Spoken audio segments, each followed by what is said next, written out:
Pintu-pintu surga dibuka setiap Senin dan Kamis. Dibuka maksudnya dibuka pendaftaran. Iya, siapa yang mau, Senin Kamis itu kesempatan. Makanya waktu Nabi SAW ditanya kenapa puasa Senin Kamis, jawabannya beliau, karena pada hari Senin dan Kamis amal-amal soleh diangkat ke langit. Maka saya pengen pada saat amal saya dilaporkan saya sedang puasa. Kenapa nggak puasa? Ini yang masih malas puasa Senin Kamis ini kenapa? Hah? Takut mati, takut lapar. Gak bakal mati kalau ajalnya belum datang.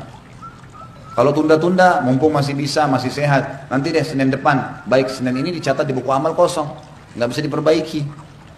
Godaan apapun harus sabar. Lapar, sabar sedikit. Maghrib bisa makan kok, tapi pahalanya besar.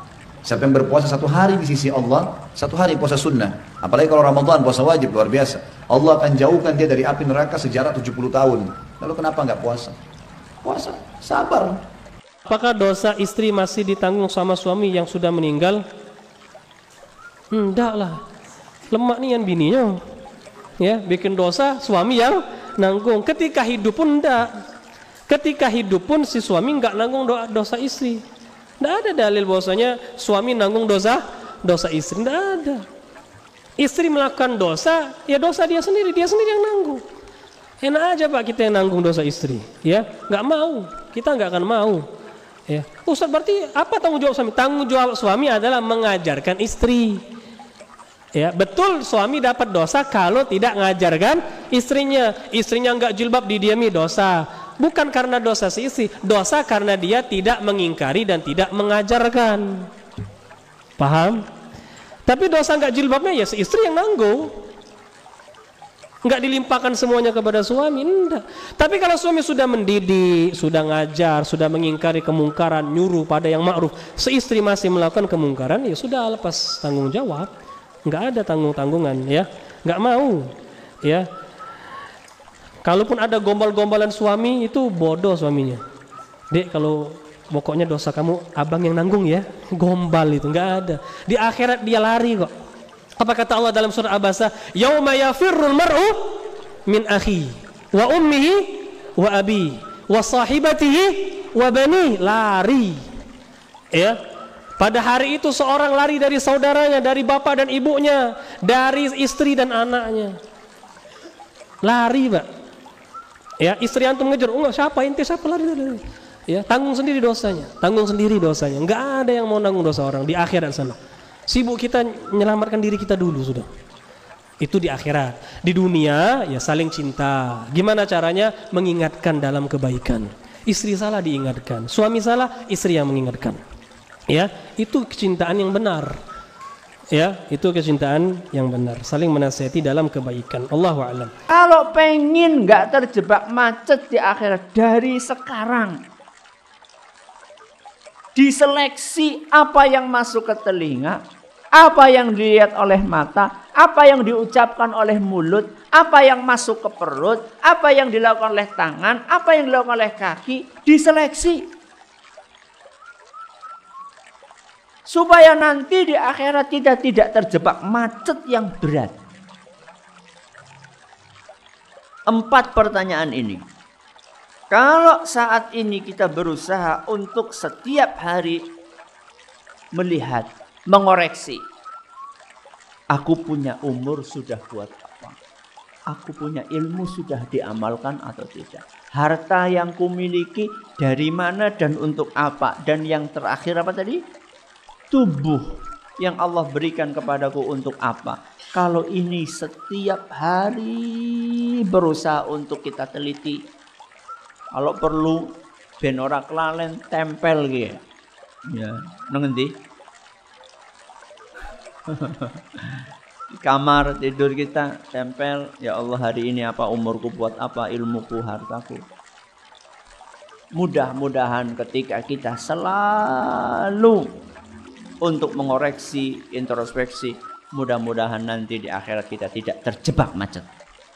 Ada orang yang meminjamkan hutang kepada kita misalnya, dia sudah berbuat baik, dia sudah mengorbankan, karena tidak semua orang yang bisa memberikan piutang.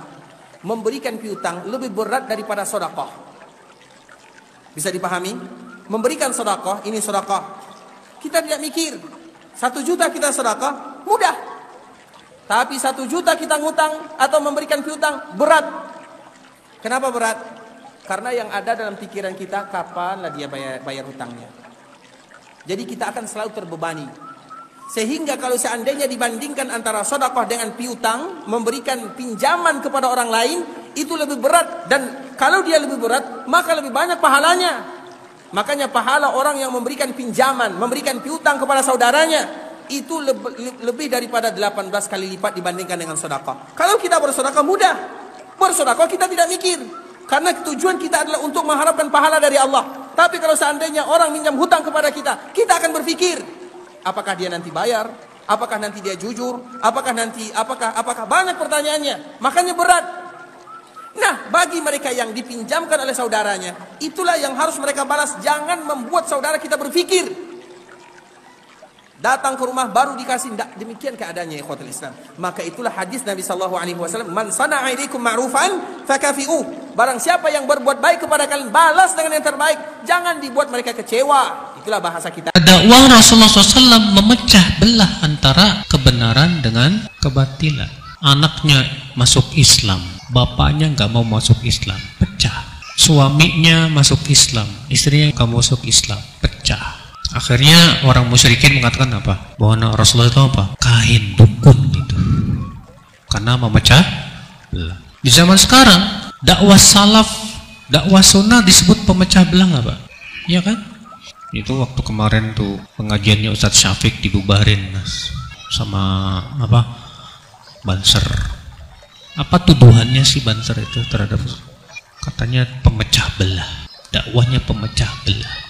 Kita katakan, akhi, memang dakwah salaf memecah belah, sahih, tapi memecah belah antara kebenaran dengan kebatilan, antara tauhid dengan syirik, antara sunnah dengan apa? Bid'ah, sahih. Al-Quran disebut apa Pak? Al-Furqan. Al-Furqan itu artinya apa? Pembeda. Berarti Furqan apa? Al-Quran membedakan mana yang hak, mana yang batil. Dan Al-Quran melarang kita mencampur adukan antara yang hak dengan yang batil. Allah berfirman, wala talbisul haqqa bil batil. Jangan kamu mencampur adukan yang hak dengan yang batil.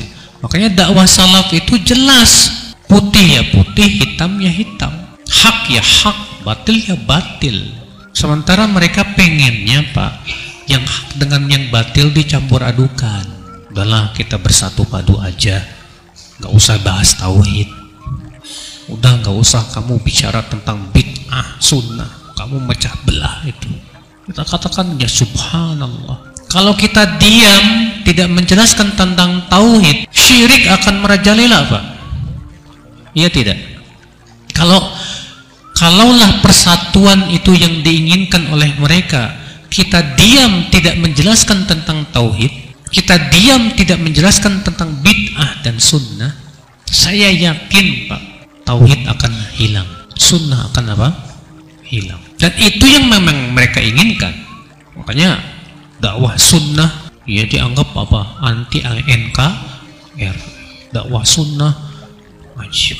Segala macam mereka nisbatkan kepada kita supaya orang lari dari dakwah.